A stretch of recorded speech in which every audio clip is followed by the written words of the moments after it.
우리가 기독교의 4대 인물을 말할 때 4대 인물은 이제 사도 바울, 성 어거스틴, 말틴 루터, 요한 웨슬레 이런 사람들은 이제 4대 인물 정도로 잡습니다. 사도 바울과 지금 웨슬레, 루터까지 이르기까지 그들의 그 특징이 뭐냐면 그들의 특징은 한마디로 정말 기도하는 사람들이다라고 특징 지을 수가 있습니다. 사도 바울은 말할 것도 없이 정말 쉬지 않고 기도했던 사람이었고 기도에 막힘이 없었습니다. 어거스틴은 그 기도 생활 속에 깊은 경건이 있었어요. 어거스틴은 회심하고 난 다음에 북아프리카에서 작은 도시에서 이렇게 목회를 했지만 교인도 한 70명밖에 안 되는 작은 교회였는데 신교와 구교가 더불어 우리가 존경하고 따르는 가장 위대한 지도자가 될 수 있었던 것은 그의 깊은 기도 생활 때문이었습니다. 루터는 잘 아시는 것처럼 종교개혁을 일으켰는데 평소에 늘 3시간, 4시간 기도 생활을 했고 바쁠수록 더 많이 기도했던 이야기를 잘 알고 있습니다. 요한 웨슬레는 그 옥스퍼드 대학에서 홀리 클럽이라는 것을 만들어서 정기적으로 이제 학생 시절에부터 교수 시절까지 근 20년 동안을 수십 명의 우수한 학생들을 모아놓고 매일 오후 6시부터 9시까지 하는 기도, 너무나 규칙적이었기 때문에 그들의 모임에서 소위 이제 메소디스트라고 하는 이름도 나오게 되죠. 1727년 독일의 그 삭슨 지방의 헤르노트라는 곳에서 모라비안이라고 하는 평신도들 그룹이 기도를 시작을 했는데 기도의 불을 끄지 말자 시작해갖고 시작한 기도가 100년을 갑니다. 그 100년 동안 기도의 불이 꺼지질 않았어요. 그래서 그 100년 동안의 역사가 많이 달라졌습니다. 그 기도회가 시작된 지 5년 만에 22명의 순교자가 나올 정도로 엄청난 선교를 감당을 했고 많은 교회들을 세운 것은 물론이고 11년 지난 1738년에 저 유명한 요한 웨슬레가 영국의 최고의 대학을 나오고 목회자가 되고 선교사가 돼서 미국의 조지아주 선교사로 와서 사역을 했는데 처절하게 실패하고 돌아가잖아요. 자기 지식만 믿었겠죠. 대서양을 건너다가 이제 여러분 많이 들으신 대로 이제 풍랑을 만나 다 죽게 되었을 때 다 사람들이 이렇게 사시나무 떨듯이 두려워하고 있는데 그 배 복판에 나와 보니까 일개 무리가 손을 두고 하나님을 찬양하고 있는 것을 보면서 큰 충격을 받습니다. 그리고 이제 그분들이 모라비안이라는 것을 알고 모라비안들 모이는 그 광장에 기도회에 참여했다가 그날 말틴 루터의 로마서 주석 서문을 읽어내려가는 사회자의 말을 들으면서 가슴이 뜨거워지고 회심의 체험을 하게 되고 감리교가 탄생을 하게 되죠. 그런 이 배경 속에서도 모라비안들의 기도가 있었다고 하는 것을 우리가 잊으면 안 됩니다. 이 사람들이 어떤 기도를 했냐면 24시간 연쇄 기도를 시작했어요. 그래서 24시간 기도가 끊어지지 않는 그 기도를 100년을 이어갔다고 하는 지구상에서 가장 기도를 많이 한 모임으로 알려지고 있습니다.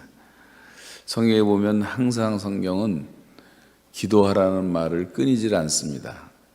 쉬지 말고 기도하라 그러고 무시로 기도하라 그러고 구하라 찾으라 두드리라 그러면 열릴 것이라 그러고 이런 기도에 대한 약속과 말씀은 성경 안에 꽉 차 있습니다.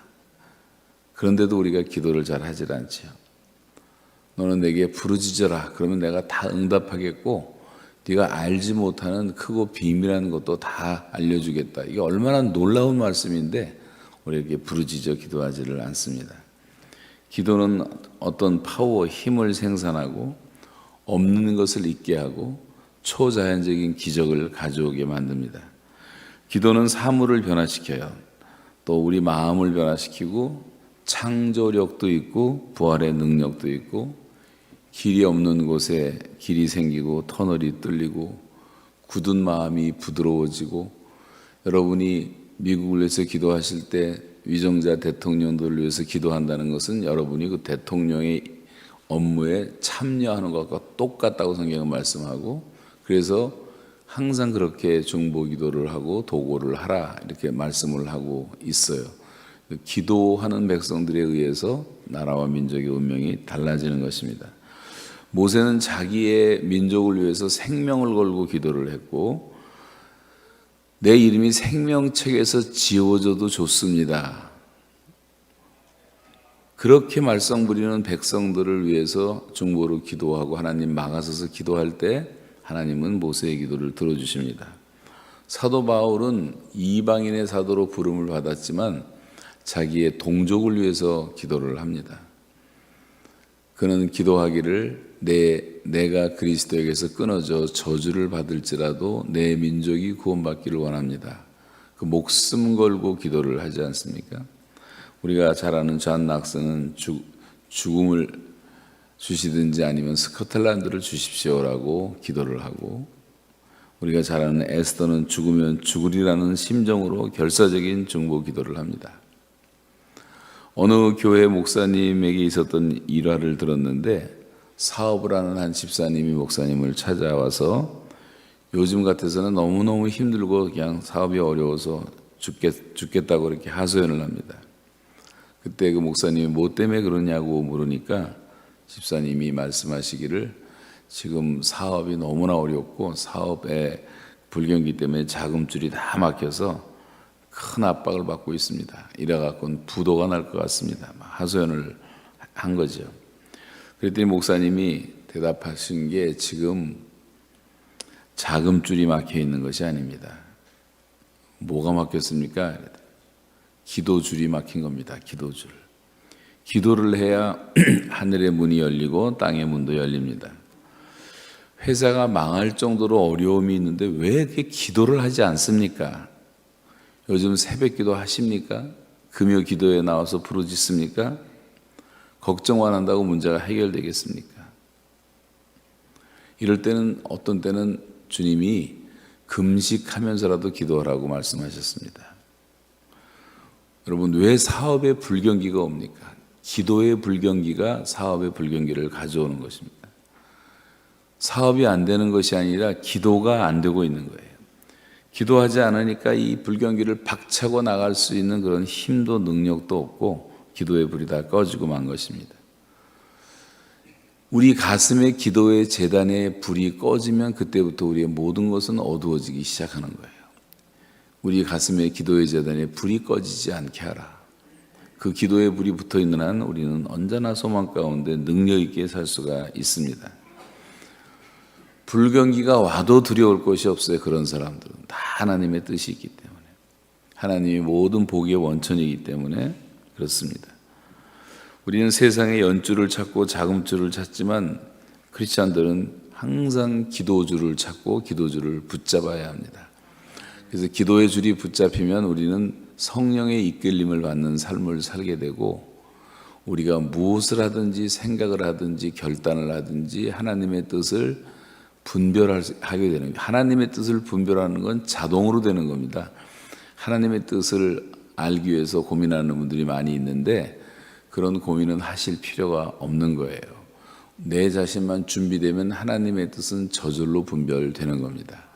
로마서 12장에 보시면 너희 몸을 하나님이 기뻐하시는 거룩한 산제사로 드리라, 이것이 너희 드릴 영적 예배니라 했을 때 내 몸이 먼저 하나님께 양도되었는가, 내 삶이 양도되었는가만 물어보면 가장 기본적인 질문이 끝납니다. 그렇게 내가 양도되었다면 그 다음에는 너희는 이 세대를 본받지 말고, 우리가 이 세상에 너무 이렇게 어울리려고 하는데 외로워도 세상을 본받으면 안 돼. 크리스찬들은 세상을 변화시켜야 돼요. 그래서 세상을 본받지 않기로 결심을 하고, 그렇게 되면 마음이 새로워져요. 이너 트랜스포메이션, 내면의 변화가 일어나게 되면 그 다음부터는 성령의 음성이 들리고 주님의 인도를 받아서 하나님이 정말 기뻐하시는 뜻이 무엇인가, 또 하나님의 온전한 뜻이 무엇인가, 선하신 뜻이 무엇인가가 다 분별이 된다고 성경이 말씀을 하고 있기 때문에 중요한 것은 나만 준비되면 되는 거예요. 성령 충만도 그렇습니다. 술 취하지 말라, 이는 방탕한 것이니 성령의 충만을 받으라 했을 때 성령 충만은요, 내가 성령 충만을 주십시오라고 기도하는 것도 너무 중요하지만 원래 헬라어에서 문법적으로 보면 이게 수동태로 돼 있어요. 수동태. 내가 성령 충만 받을 만한 준비가 되면 저절로 성령 충만 된단 말이에요.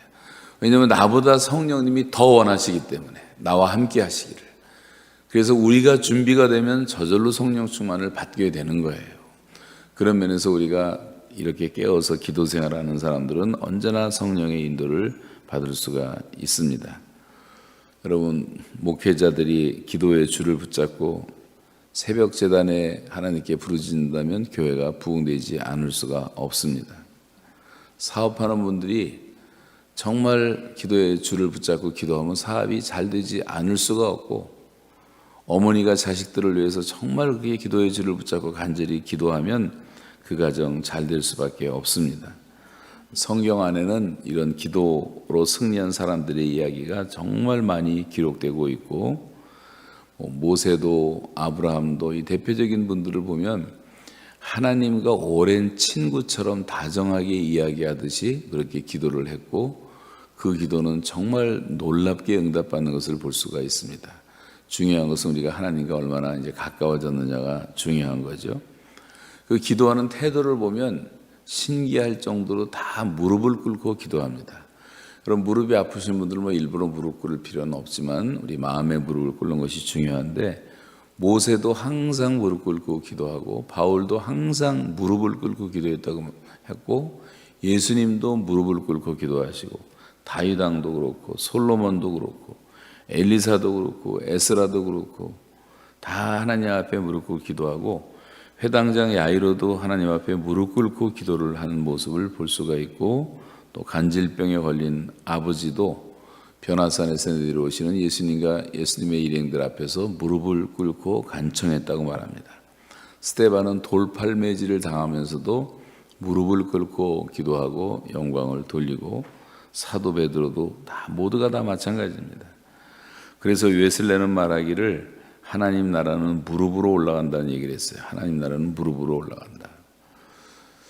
하나님 앞에 정말 무릎 꿇고 기도하는 사람들은 다 존경받는 인물이 됩니다. 기도는 나약하고 보잘것없는 사람을 강한 사람으로 만들어주고, 천한 사람들을 정말 아름다운 사람으로 만들어줍니다. 이런 것이 기도의 능력이죠. 제 얘기해서 죄송하지만 제가 북한에 잡히기 전에 하나님께서 참 희한한 일을 행하셨는데, 저희 집사람이, 제가 이제 교회 건축 헌금을 너무 많이 작정하는 바람에 그거를 갚느라고 우리 집사람이 10년 동안 일을 했어요. 밤일을 했는데, 그거는 이제 터키 감별하는 감별사 훈련을 받아가지고 그건 밤에만 하거든요.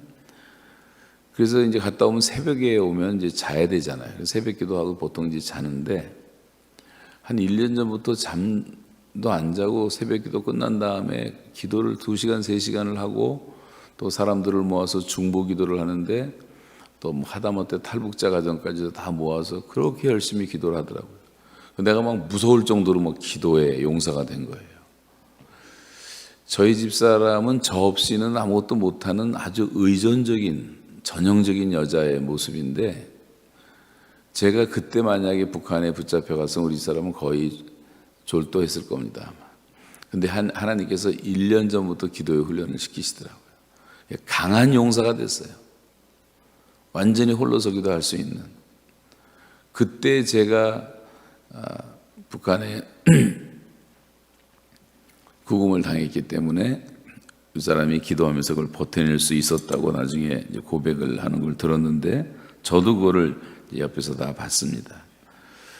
그리고 우리의 삶이 아무리 힘들고 어려울지라도 주님이 주신 기도의 줄을 놓아서는 안 돼요. 그래서 하나님 앞에 무릎 꿇고 기도하면 하나님께서는 우리 모두 다 누구든지 예외 없이 다 재개할 수 있는 능력과 힘을 주시는 것입니다. 이런 은총을 체험하는 것이 얼마나 중요한지 몰라요. 그래서 기도는 게 마스터키라는, 마스터키. 간절한 중보기도.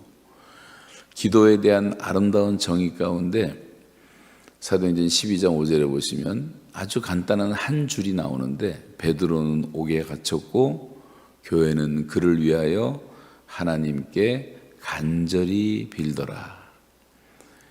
베드로가 옥에 갇혀서 내일이면 처형당하기 직전에 기도를 했는데 그 기도하자마자 천사가 나타나서 베드로를 구출하는데 그 기도가 어떤 기도냐면 교회는 그랬어요. 교회적인 기도가 너무 중요한 거예요. 합심 기도가 굉장히 중요한 거예요. 우리 개인 기도도 물론 중요하지만 합심해서 기도하면 엄청난 능력이 나타나는 거예요. 그냥 입술로만 하는 게 정말 마음으로 하나가 돼서.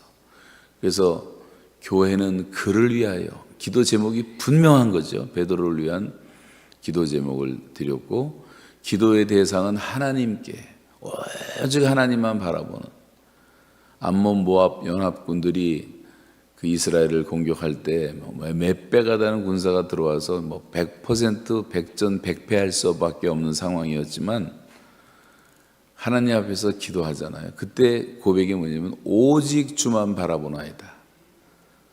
여호사밧이 하나님만 바라보고 함께 기도할 때 하나님께서 역사하시기 시작하는데 군대가 다 자중질환이 일어나더니 스스로 다 죽어버리는 거예요. 그런 역사의 기적이 나타났던 성경의 가르침은 얼마든지 많습니다. 그래서 오직 주만 바라보나이다. 저는 이 감옥의 두려움과 고통과 고문과 욕설과 이런 것들에 대해서 그래도 그렇게 피해를 입지 않았던 것은 저는 오직 주만 바라봤어요.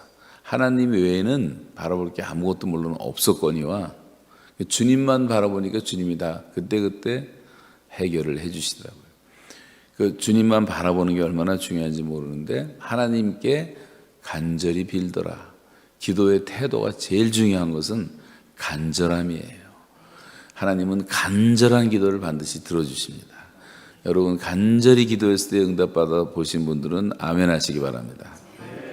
그렇죠? 대충 기도하는 게 아니라 간절한 기도라는 것은 전심으로 하는 것이고 전 인격을 걸고 하는 것이고 마음을 다해서 드리는 기도, 하나님이 그 기도를 반드시 응답하는 것이고 또 모여서 이렇게 드리는 기도가 너무 중요하고 또 계속해서 끈질기게 기도하는 것도 중요합니다. 어떤 때는 밤새면서 밤샘하면서 기도하죠. 기도라는 것은 노동과 같아서 쉬운 게 아니에요. 여러분 은혜 받았다고 기도하는 사람들이 통성기도 시키면 주야 하고 기도를 하지만 열심히 실컷 기도해서 한 30분 정도는 내가 기도했겠다 하고 시계를 보면 3분밖에 안 지났어요. 기도가 그렇게 쉽게 저절되는 게 아니에요. 기도의 줄을 잡으면 그때부터는 기도가 그냥 1시간, 2시간을 가도 시간 가는 줄 모르는데 우리가 성령의 인도를 받지 못하는 기도, 그런 기도는 다 육에 속한 기도이기 때문에 그렇게 되지가 않습니다. 그래서 기도는 노동이다. 힘써야 돼요. 그리고 얼마 후에 이제 베드로는 얼마 후가 아니라 그 다음날 처형을 면하게 되고 바로 얼마 후에 헤롯이 오히려 더 죽습니다. 충이 먹어서 죽어요. 그런 기적들, 역사의 기적들은 다 이런 합심 기도를 통해서 온 것입니다. 이제 교회가 이제 창립한 지 46전이라고 말씀하셨는데 여러분 이제부터라도 교회적인 기도를 많이 하시고 정말 교회를 위해서 합심해서 하는 기도를 응답받으면 재미도 있고 얼마나 좋은지 몰라요. 이런 간절한 기도의 사람이 바로 야고보였고 엘리야였고 한나였고, 한나 보세요. 술에 취한 여자라는 별명을 들을 정도로 얼마나 간절하게 기도합니까? 엘리야는 자기 머리를 무릎 속에 집어넣고 기도하잖아요. 그게 보통은 안 돼요. 그게 엄청난 기도의 훈련을 통해서만 되는 거예요. 머리가 무릎 사이로 들어간다는 것은. 그래서 3년 동안 닫혔던 하늘문을 열기도 하고, 이런 엘리야를 일컬어서 야고보서에 보면 우리와 성정이 같은 사람이로되, 우리 똑같은 사람이야. 그 엘리야가 특별한 사람은 아닌데 그렇게 간절히 기도한 게 응답됐다고 하는 거죠. 한국교회는 그런 기도를 많이 했습니다. 밤새워 기도도 많이 하고 산기도도 많이 하고 금식기도도 많이 하고. 근데 요즘은 이제 배들이 불러지니까 그렇게 오래 기도들을 못 해요. 철야 기도를 새벽 4시까지 꼬박하는 교회가 아주 드물어요. 요즘은 100교회 중에 한 교회가 할까 말까. 작년 연초에 여의도 순복음교회에서 철야기도를 1월 첫 주 철야기도 내달아서 제가 갔어요. 그 다음 주는 또 오산리기도원에서 전국 금식기도가 있는데 강사로 오라 해서 저 하나를 불러서 제가 혼자 갔어요. 너무나 실망한 게 여의도 순복음교회는 철야기도 저도 옛날에 많이 다녔는데 꼬박 새벽 4시까지 기도했습니다. 금요일 되면. 모이기는 한 10,000명 모였어요. 예배당에 꽉 찼는데 11시 되니까 다 가버리더라고. 한 명도 안 남고. 여의도 순복음교회도 맛이 갔어요. 그 다음 주에 오산이 금식기도회를 갔는데 거의 뭐 5,000명, 7,000명 들어가는 예배당인데 한 300명 앉아있더라고. 그 신년 기도회에 그렇게 많던 교회가 말이죠. 금식을 못해. 너무 기름지고 너무 배가 불러갖고 금식을 감당을 못하는 거예요, 사람들이. 옛날에 뭐 3일 금식은 떡 먹듯이 했는데 지금 그렇게 못해요, 사람들이. 여러분, 오늘 말씀에 기도에 대한 2가지 목표 계속 말씀드리는 게 나오는데, 첫째는 하나님께 영광이 된다. 둘째는 우리에게 기쁨 충만한 삶을 허락하는 것이 기도 응답이다. 이걸 항상 기억하셔야 돼요. 기도를 여러분이 많이 할수록 하나님이 영광을 받으시는 거예요. 왜냐하면 우리가 그렇게 기도할 때 하나님은 주시는 기쁨을 누리시기 때문에 하나님이 즐거워하시는 겁니다. 이 짧은 인생 사는데 80억 인구가 뭐 다 달라 그러면 하나님이 귀찮아서 어떻게 하실까 뭐 이렇게 쓸데없는 얘기하는 사람들 많은데, 여러분, 전능하신 하나님 앞에 그런 것은 정말 외람된 얘기입니다. 그런 말 조심하셔야 돼요. 하나님은 100억이 아니라 200억이 부르짖어도 다 들어줄 수가 있는 전능자라는 것을 믿으시기 바랍니다. 그래서 하나님 앞에 기도하면 하나님은 다 개인적으로 듣고 응답해 주시는 거예요. 그래서 하나님을 하나님 되게 해야지 내가 만든 하나님 만들어 놓고 기도하면 안 되는 거예요. 그래서 여러분, 마음을 열고 하나님 앞에 뭐든지 구할 수가 있어요. 그래서 구해서 받는 사람이 다 축복 받는 것 아닙니까? 그래서 이 기도는 언제든지 무엇이든지 구할 수가 있어요. 우리가 잘못 기도할 수도 있어요. 그러나 하나님은 다 수정해서 응답해 주세요. 즉각적으로 응답받는 기도도 있고, 기도의 시간이 때가 찰 때까지 기다려야 되는 기도도 있고, 또 잘못 기도해서 하나님이 수정해 주시는 기도도 있고, 뭐 형태는 다 다르지만 반드시 기도는 응답된다는 것을 믿고 하나님과 늘 대화를 하셔야 될 줄로 믿습니다. 그래서 마태복음에 보시면 구하라 찾을 것이요, 맨 처음에 뭐죠? 구하라 받을 것이요, 찾으라 얻을 것이요, 두드리라 열릴 것이다, 이런 말씀 나오잖아요. 근데 거기 나오는 단어 가운데 이제 ask라는 말이 나오고 seek라는 말이 나오고 knock라는 말이 나오는데, 그 앞에 원래 성경의 본문에는 keep on이라는 말이 들어가야 돼요. keep on. 계속해서 구하라, 계속해서 찾아라, 계속해서 두드리라. 쉬지 말라는 말이에요. 기도는 keep on, keep on. 계속하라. 기도는 호흡이기 때문에 쉬면 안 돼요. 호흡을 쉬면 죽잖아요. 그래서 대다수의 영성학자들은 기도에 대한 정의를 똑같이 내리는데, friendship with God 이런 말을 씁니다. 하나님과의 우정이다. 기도는 하나님과의 우정이에요. 기도가 깊어질수록 하나님과의 관계가 깊어지고 하나님과 친해지고 하나님과 가까워지는 거예요. 여러분, 친구 관계는 거래 관계가 아닙니다. 우정관계, 삶을 나누는 관계라고 할 수가 있죠. 부모님이 자식들이 꼭 뭐가 필요할 때만 찾아오면, 꼭 자기가 뭐 필요한 것만 구할 때만 찾아와서 얘기를 하면 조금 부모의 마음은 섭섭하죠.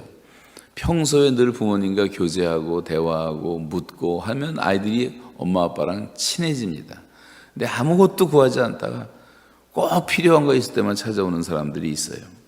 여러분, 기도라는 것은 내가 꼭 뭐 필요할 때만 찾아가는 것이 아니라 하나님의 사랑을 경험해가는 과정이라고 할 수가 있어요.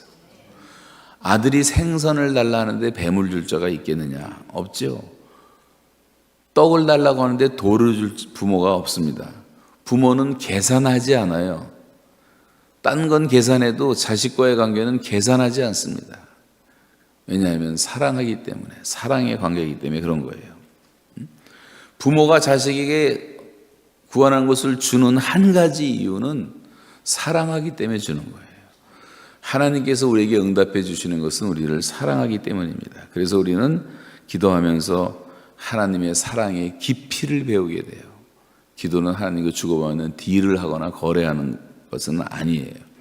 기도라는 것이 진정한 기도가 되면 관계의 성숙이 찾아오는 거예요. 그게 아브라함의 기도고 그것이 모세의 기도란 말이에요. 그것이 엘리야의 기도란 말이죠. 저는 이제 북한에서 그 하나님과의 동행을 좀 나름대로 특별하게 경험하면서 하나님이 주셨던 찬송이 어렸을 때 그 아이들을 부를 때 제가 주일학교 선생할 때 불렀던 찬송이 있어요. My God and I라고 하는 찬송인데 나는야 친구 되신 하나님과 푸른 초장 한없이 거니네. 손을 잡고 기쁨을 나누면서 단둘이서 한없이 거니네. 나는야 친구 되신 하나님과 영원히 다정하게 지내리. 천지는 모두 없어진다 해도 우린 영원히 지내게 되리. 나는야 친구 되신 하나님과 그렇게 지내면서 지나간 날들 내게 말씀하며 앞날에 될 일 내가 들을 때 말할 수 없는 꿈만 같은 사실 또는 믿을 수 없는 꿈만 같은 사실 믿으니 이 세상 천국 같아.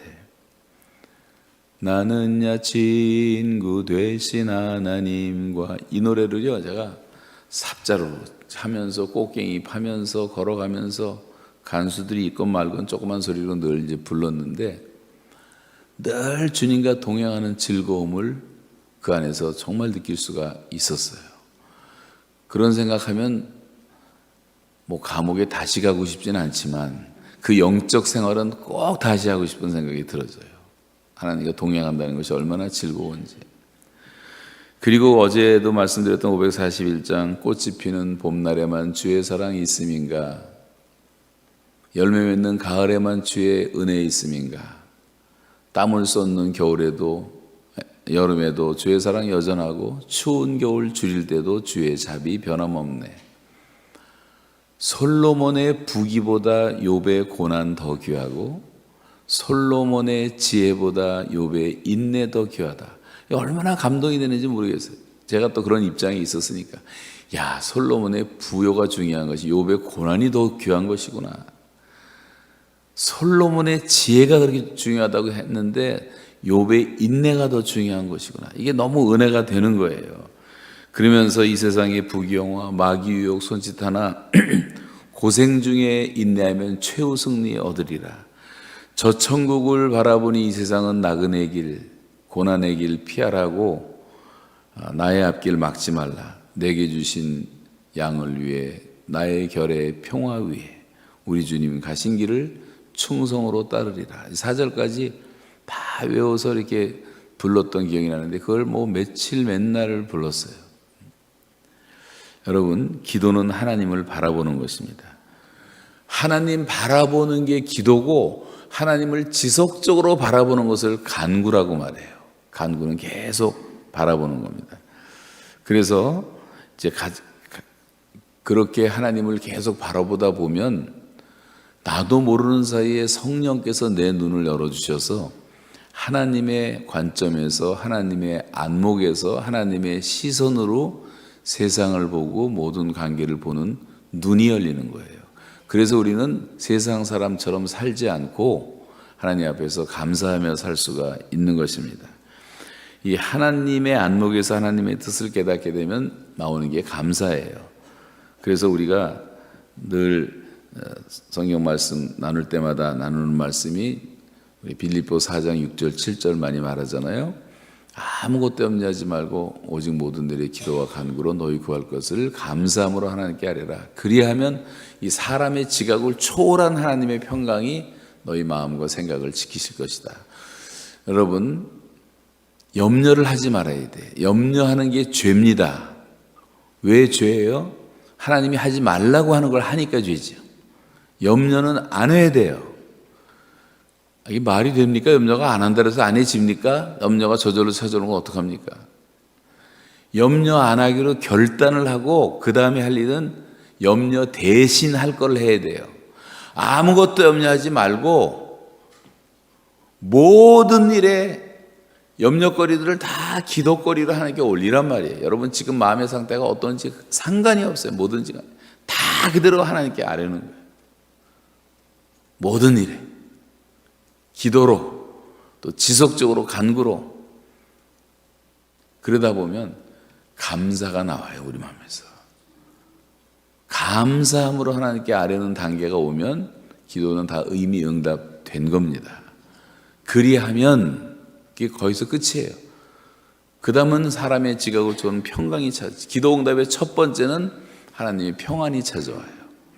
마음이 너무너무 편안해져. 지금 누가 응급실에 들어가서 내 자식이 막 죽어가는 순간인데도 불구하고 그렇게 기도하고 하나님께 다 맡겼더니 갑자기 평강이 오는 거예요. 마음속에 근심이 안 돼요. 근데 그 근심, 그 평안이 우리의 뭐를 지켜주냐면 마음과 생각을 지켜준다 그랬어요. 이게 다 담벼락처럼 다 막아가지고 우리가 죄짓고 잘못되는 건 다 마음과 생각에 잘못된 것들이 들어오기 때문입니다. 내가 막을 수가 없는 거예요. 근데 이걸 다 하나님이 평강의 벽으로 지켜주시니까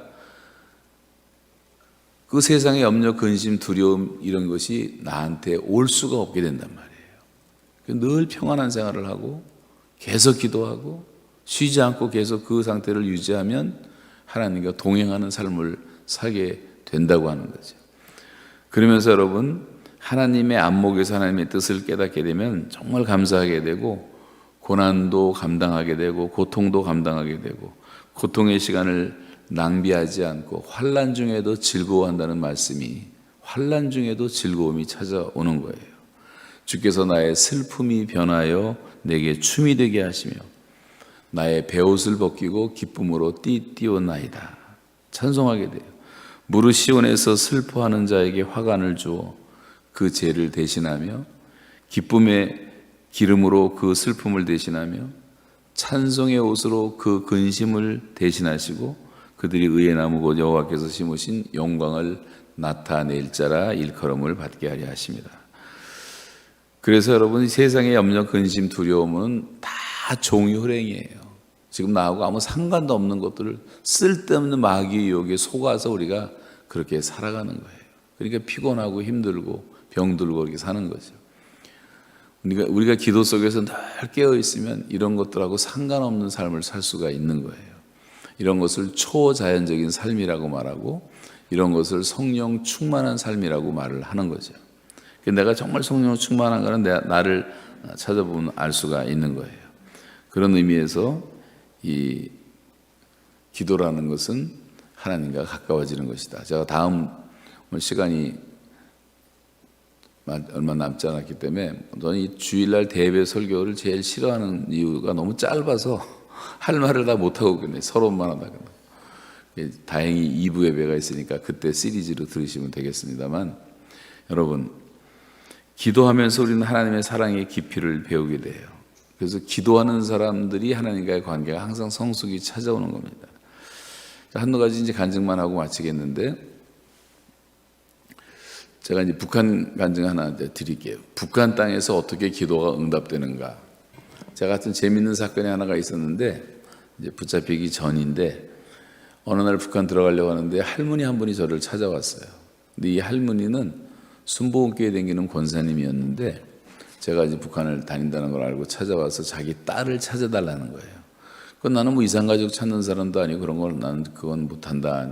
그랬더니 그 할머니가 얘기를 하시는 걸 들어보니까 1.4.5 때 전에 애가 셋이 있었는데 큰 애만 데리고 남한에 내려온 사이에 북한에다가 5살짜리 3살짜리 아이를 두고 왔대요. 아들을. 이제 큰 애가 딸이고 작은 애가 아들이었는데 근데 이 사람한테 38선이 맥히는 바람에 올라가질 못한 거예요.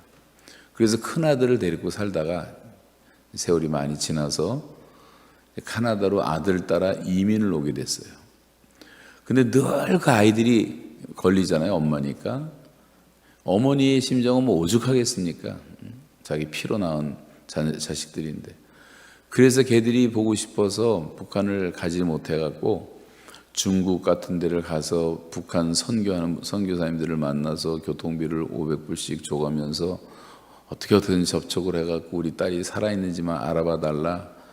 그렇게 오랜 세월 동안 하다가 드디어 한 사람을 잘 만나가지고 그 딸이 살아있다고 하는 정보를 받게 되고 딸이 사는 동네 주소까지 받게 돼요. 그러면서 저한테 하는 얘기가 그 딸이 그 원산에 사는데 원산에 동명여관이라고 있는데 그 딸 친구가 동명여관에서 일한다.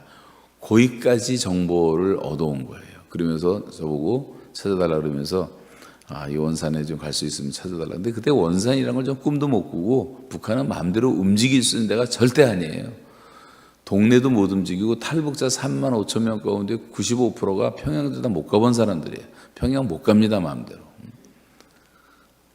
근데 뭐 제가 외국인인데 가서 늘 감시하는데 어떻게 가겠어요. 저는 불가능했기 때문에 정중하게 거절을 했는데 왜 내가 그 편지를 받았냐면 그 편지를 딸한테 쓰고 거기 이제 가족들 사진 다 집어넣고 돈 미화 1,000불 넣고 그리고 만나면 주라는 건데 왜 그걸 받았냐 하면 한마디 때문에 목사님 제가 이 아이들을 위해서 50년 동안 기도했습니다. 새벽 기도를 50년을 했습니다. 그러더라고요. 기가 막히잖아요. 도로 주면 너무 실망하실 것 같아서 갔다 와서 주자. 그리고 그냥 일 받아 놓고는 간 거예요. 갔다 와서 드리려고 다시. 그리고 이제 북한을 갔습니다. 그때 우리가 황주에 국수공장을 할 때인데 우리 장로님들, 시무장로님들 5분이 저를 따라와서 같이 갔어요. 가서 이제 하는데 평양에만 해달라는 거예요. 평양에는 다 그래도 굶어 죽지는 않지 않냐. 지방에 좀 하게 해달라. 우린 처음에 함흥을 요청을 했더니 함흥은 그 당시 사실 불가능한 거예요. 먼 데까지 보내주질 않아요. 비참한 거 다 보면서 가야 되니까. 그러더니 우리가 한번 3일 동안 밥도 안 먹고 항의를 했더니 해동보건위원회에서 그러면 황주로 합시다. 황주로 이제 합의를 보고 카나다 돌아오기 한 3일 전에 국수공장 계약을 다 한 거예요. 깜깜한 밤중에 가고. 그래서 이제 갔는데 그때 비참함이라는 것도 말할 수가 없었습니다. 밤에 들어가는데 헤드라이트에 비춰진 걸어가는 주민들의 모습은 진짜 미안한 얘기지만 죽은 시체들이 걸어가는 것처럼 그렇게 비참하게 보였어요. 최악의 순간이었습니다. 그래서 이제 이 예배당만한 건물인데 상업관리소라는 데다가 국수공장을 만들고 계약을 다 하고 끝난 게 밤 10시였는데 이제 이틀 있다 우리는 카나다로 돌아와야 돼요. 근데 주민들하고 다 계약 끝나고 나니까 거기 국장이라는 최국장이라는 사람이 따라왔다가 아주 높은 사람이고 남한에도 여러 번 온 사람인데 이 사람이 목사님 오늘 때 기분 좋습니다. 이게 잘 끝나서 좋다고. 좋지요? 우리도 좋습니다. 그랬더니 그러면 이틀 남았는데 금강산이나 한번 보고 가시죠 그러더라고. 금강산을 보고 가자 그러는 거예요. 그래서 장로님들하고 의논했더니 뭐 할 일도 없는데 이틀 동안 가서 하루라도 보고 옵시다. 이제 그래서 얘기를 했더니 그날 밤 10시에 이 사람이 결단을 내리고 전화를 사방을 돌리더니 갈 수 있다는 거예요. 북한에서는 그렇게 못 갑니다. 아무리 높은 사람도 거의 북한에서는 이제 조직이 너무 철저하게 돼 있어가지고 그 조직들에게 허락을 다 받아야 돼요. 초소마다 다 연락이 돼야 되고 더군다나 밤중에 가는데 조직 사업이 잘 됐다는 거예요. 그리고 북한에서는 조직 사업이라고 하거든요. 조직 사업이 잘 됐다 그래서 떠났죠. 차 2대로 떠났습니다. 이제 밤 10시에 떠나서 새벽 2시에 또는 3시에 도착을 하는데 가다가 또 자동차가 고물이어서 사고가 나가지고 이 바퀴가 또 망가져서 또 한참 고치고 갔는데 고치는 동안에 제가 차 안에 있었는데 사람들은 다 밖에 한 10명 정도 같이 갔는데 다 밖에 있었고 운전수 둘하고 저하고 있었는데 운전수 하나가 그러더라고. 야, 이게 새벽에 도착할 텐데 가서 어디서 자지? 그랬더니 운전수 하나가 동명영화의 작가? 그러더라고요. 아니, 동명영화 얘기가 나오는 게 귀가 번쩍하는 거예요. 그래서 나도 모르게 동명영화를 잡시다. 그래서 그렇게 하자고. 나중에 안 얘기지만요, 원산을 가보니까 원산은 그 만경호 92호라고 그 배가 일본에 조총련을 실어 나르는데 일주일에 한 번씩 600명씩 실어 나르는 배가 있어요. 그래서 많은 일본의 조총련계들이 북한을 찾아오는데 원산에는 수십 개의 여관이 있습니다. 거의 다 여관이라는데 우리나라 말로 조그만 모텔 같은 것들인데 있는데 그 중에 하나 동명여관이 나오냔 말이에요. 나도 동명여관 갑시다. 그리고 이제 새벽 3시에 도착을 했어요. 잠이 와야죠. 여기까지 왔는데 동명여관에 그 아는 친구도 있다는 얘기를 들었는데 7층으로 올라갔어요. 그래서 7층마다 다 지켰거든요. 근데 한 여자가 이렇게 자고 있더라고. 책상에 앉아서. 새벽이니까. 그러다 갑자기 새벽에 손님들이 들이닥치니까 막 벌쩍 일어나서 막 쳐다보더라고. 그때 내가 나도 모르게 그 자매한테 가서 혹시 이런 사람 아세요? 하라고 그 딸 이름을 얘기를 했더니 날 이렇게 보더니 걔 내 친구인데요? 그러더라고. 요게 층만 다른 층을 올라가서도 못 만난 거예요. 야, 그러니까 이 가슴이 막 심장이 뛰기 시작하더라고. 아, 이 친구가 여기 있었네. 그러더니 조금 이제 한 3, 4분 지났는데 갑자기 그렇게 친절했던 북한의 관리들이 무서운 눈빛으로 나한테 찾아와서 목사님 사람 찾습니까? 그러는 거예요. 이 여자가 저를 신고한 거예요. 신고. 그 사이에. 북한 사람들은 자기가 안 당하려고 약간 위험한 이런 상황이 되면 다 신고해 버립니다. 그래서 제가 이제 뭐 그때는 뭐 아무 일도 없었으니까 그냥 웃으면서 아예 누가 여기 동네 아는 사람이 있다 그래서 한번 물어본 것 뿐이라고. 그리고 그냥 자게 됐어요. 그러면 한 2-3시간 자고 이제 6시에는 출발해서 공양산 갔다가 저녁에 돌아와서 그 다음날 캐나다 와야 되는데 이걸 어떻게 하면 좋겠는가 싶은 거예요. 그때 윤대영이라고 하는 제가 첫날 다 보여드렸는데 여러분 기억 안 나실 거예요. 운전수를 한 달 전에 가서 예수님 영접시킨 적이 있는 사람인데 이 친구가 이제 김정일 비서의 운전수였거든요.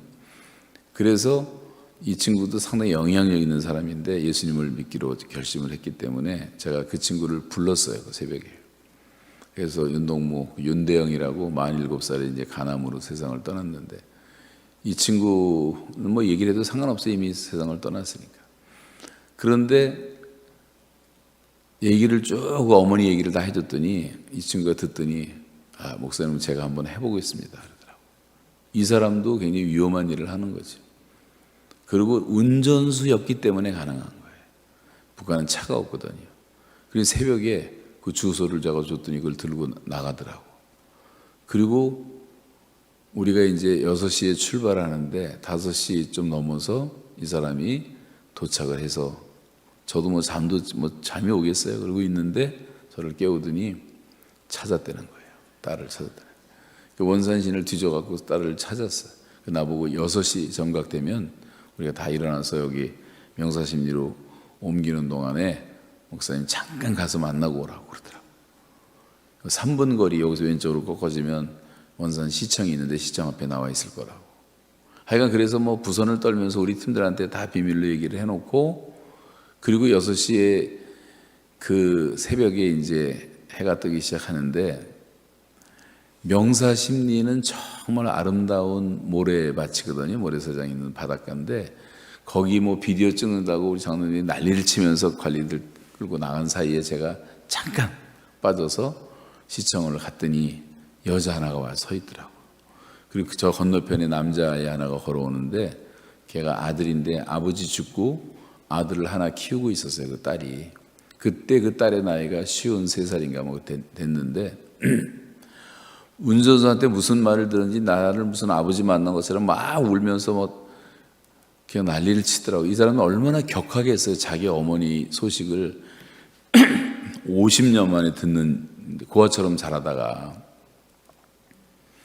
근데 시간은 한 3분밖에 안 주어지고 그래서 제가 봉투를 꺼내서 주면서 여기 엄마 편지가 들어있고 가족들 사진이 있고 돈 있는 얘기를 다 해주고 전도할 시간이 없어서 내가 사형리를 하나 넣어주면서 이걸 꼭 읽으십시오. 그리고 예수님을 믿게 되면 곧 어머니도 만나게 될 겁니다. 그리고 저는 돌아왔어요. 그리고 금강산 갔다가 그 다음날 우리는 카나다로 도착을 했습니다. 근데 그 할머니가 또 찾아온 거예요. 만면의 미소를 지으면서 찾아오셨더라고요. 어떤 일이 그 사이에 벌어졌냐면 그 며칠 사이에 이 윤대영이라는 그 운전수 형제가 원산을 자주 가는데 원산에 갔다가 그 자매를 데리고 평양에 올라와서 도청되지 않는 전화로 엄마하고 연결을 시켜준 거예요. 그래서 엄마가 50년 만에 딸하고 통화를 하고 캐나다 시민은 또 북한을 그 당시 방문할 수 있었으니까 방문을 하게 되고 가족들을 만나고 더 긴 얘기가 많은데 그 동생도 찾았어요. 남동생도 공부들을 열심히 해가지고 군의관이 돼 있더라고. 이 할머니가 얼마나 감격스럽고 기뻤겠습니까? 물론 지금 뭐 잠깐밖에 못 만나지만 여러분 저는 한 여인이 50년 동안 새벽마다 기도하는 것을 하나님이 들으시고 응답받는 것을 제 눈으로 보게 되었는데 마치 드라마 같았어요. 어떻게 그렇게 역사할 수가 있을까? 어떻게 그 최승철 이름 얘기해서 죄송합니다. 그 국장이 어떻게 금강산을 가는 생각을 했을까? 밤중에 그 불가능한 일인데 거의. 그리고 차가 망가졌는데 어떻게 그 운전수 입에서 동명여관이 튀어나왔을까? 또 동명여관 갔는데 어떻게 7층에 또 그 친구가 있었을까? 그리고도 안 되는 문제인데 어떻게 그 윤대영 동무가 한 달 전에 예수 영접하고 마음이 준비가 되어 있었을까? 하나하나가 기적 같은 거예요. 여러분 기도는 북한 땅에서도 응답되는 줄로 믿으시기 바랍니다. 그래서 저는 우리 북한 탈북자들한테 늘 그렇게 얘기해요. 너무 절망스러우니까 얘네들이 기도하다가도 우리 어머니 예수 안 믿고 돌아가시면 어떡하냐면 다 걱정들이 많잖아요. 기도해라. 하나님이 꿈속에서라도 예수님이 나타날 수가 있다. 그리고 전화 통화도 가끔 되거든요. 브로커들을 통해서 전화 통화할 때 잠깐이라도 한마디 해라. 지금은요 전화 통화로 전도도 하는 시대가 됐고 북한에 저도 지금 북한의 해커들하고 주고받는 게 있는데 이 북한의 해커들은요 인터넷을 다 보거든요. 그러다가 어떤 놈이 하나가 제 얘기를 뉴스에서 보고 유튜브 들어와서 제 간증을 다 들은 거예요. 걔는 북한에 있는 애인데 아주 수재입니다. 해커들은 다 수재들만 쓰거든요. 그러더니 저한테 텔레그램을 통해서 나한테 연락이 온 거예요. 자기가 나를 아는데 이렇게 해서 알게 됐다. 그러면서 자기도 탈북을 해야 되겠다. 잘못된 걸 너무 잘 아니까 인터넷 하니까 살고 싶은 마음이 없는 거지. 그래서 자기 탈북을 도와달라. 원래는 금년 9월 달에 탈북하겠다고 준비를 하는데 너무 상황이 좀 힘드니까 좀 연기된 상황인데 그건 제 힘으로 할 수도 없고 그래서 제가 국정원에도 얘기를 해가지고 준비들을 하고 있는데 지금은 그렇게 텔레그램을 통해서 텔레그램은 이제 보안이 잘 되거든요. 그래서 그 연결되는 아이들도 있고 또 공식적으로 비자 받고 나온 사람들은 또 전도하기도 쉽고 중국이나 러시아 같은 데서 그리고 이제 친척들을 통해서 송금을 하는데 3만 5천 명이 송금하는 돈이 1년에 300억이 들어가요, 북한에. 근데 한 가족당 평균 한 86만 원 정도가 들어가는데 그 돈으로 다 살리고 있는 거예요. 그리고 예수 믿는다는 것도 거의 다 알고 그리고 보이부도 건드리지 못하는 게 북한은 아주 여러분 상상하기 힘들 정도입니다. 너무너무 가난하니까 조금만 도와주면 그 사람을 의지하고 사는 거예요. 보위부원들까지도. 그러니까 이 탈북자의 가정을 제일 잘 도와주는 거예요. 자기한테 돈이 들어오니까, 떡고물이 들어오니까. 지금 그런 시대가 됐어요. 유지가 되는 거예요. 한때는 국경 수비대가 탈북하지 못하다 막았던 국경 수비대가 탈북자들을 모아요. 돈이 들어오니까. 지금은 한 사람 데려오는데 1,000만 원 내야 돼, 1,000만 원. 그건 지금은 1,000만 원도 안 돼요. 요즘에는 이제 워낙 철도 같아갖고. 근데 그 철조망 치기 전에 그랬거든요. 그러면 엄청 그래서 북한 처녀들이 제일 선호하는 신랑은 국경 수비대원들이에요. 금방 집산돼요. 혼자 사고. 그러니까 다행히도 부패해서 사람들이 수만 명이 넘어온 거예요. 수십만 명이. 한때는 40만 명이 넘어왔댔어요. 중국 땅에. 그러다 다 또 붙잡혀가고 비참하게 됐었지만 하여간 그래서 하나님의 섭리 가운데 이런 일들이 생기는 걸 보면서 다 막힌 것 같아도 오히려 복음이 들어가고 있고 또 하나님의 말씀이 전수되고 있는 것들을 볼 수가 있는데 그래서 여러분 북한 선교를 위해서 당분간 우리가 해야 될 가장 중요한 전략과 우선순위는 자기 발로 넘어온 탈북자들을 돕는 거예요. 이분들을 도와놓으면 이 사람들이 다 특공대가 돼서 일할 거예요. 지난번 덴버에 가서 집회하는데 자매 하나가 와서 울면서 간증하는데 제가 엄청난 충격받았는데 그 얘기를 지금 할 시간이 없지만 그 아까 말했던 황주 국수공장 할 때 주민대표로 나왔던 분의 딸인데 얘가 우리가 엄마들이라고 화장품 줬던 선물을 받고 북한의 걔 아버지가 너무너무 좋아하다가 비판을 받은 거예요. 술 먹고 자랑하다가 남조선고 좋다고 막 하다가 그래갖고 정치범 수용소로 끌려가고 얘는 엄마하고 살다가 자라서 탈북을 했는데 덴버에 와 있더라고. 근데 아버지 얼굴이 생각이 안 난다는 거예요. 아버지를 한 번이라도 사진이라도 보고 싶은데 그 예수 믿기 전에는 제사라도 드리고 싶은데 사진이 없다는 거예요. 내가 온다는 소식을 듣고 얘가요 어렸을 때 제 이름을 들었기 때문에 하도 아버지가 얘기를 많이 해서 그리고 혹시 저한테 사진이 있을까 기다렸는데 제가 마침 찍었던 영상에 그 아버지 사진이 있었어요. 그걸 보고 얘가 한도 없이 우는 거예요. 덴버에서. 지금은 시집가서 잘 살고 교회 생활도 찬양 인도까지 할 정도로 그렇게 잘 살고 있어요. 여러분 이 탈북민들을 잘 도우면 통일이 더 빨리 준비가 될 수가 있습니다. 그래서 주변에 여기도 사람들이 있어요. 미국에도 몇백 명 와 있고 한국에도 많고 또 한국에 있는 신학생들 장학금이라도 뭐 10불 20불이라도 도와주고 목사님이 뭐 그런 광고하시게 되면 그래서 신학생 하나라도 우리가 장학금이라도 대주자 그런 일이 다 동참할 수가 있는 거예요. 이것이 북한 선교를 이제 우리가 참여할 수 있는 가장 현실적인 방법인데 이런 기적들은 계속 일어나고 있습니다. 그래서 여러분 기도하면서 이런 일을 잘 감당하시기 바라고 북한의 문도 우리가 기도로 열 수밖에 없는 거예요. 그래서 지금 안 열릴 것 같지만 이 기도에 힘쓰다 보면 어느 날 삐끄덕하고 문이 열리는 날이 올 줄로 믿습니다. 선을 행하다 낙심하지 말라 그랬고 기도를 쉬지 말라 그랬으니까 계속 기도해 주시기 바랍니다.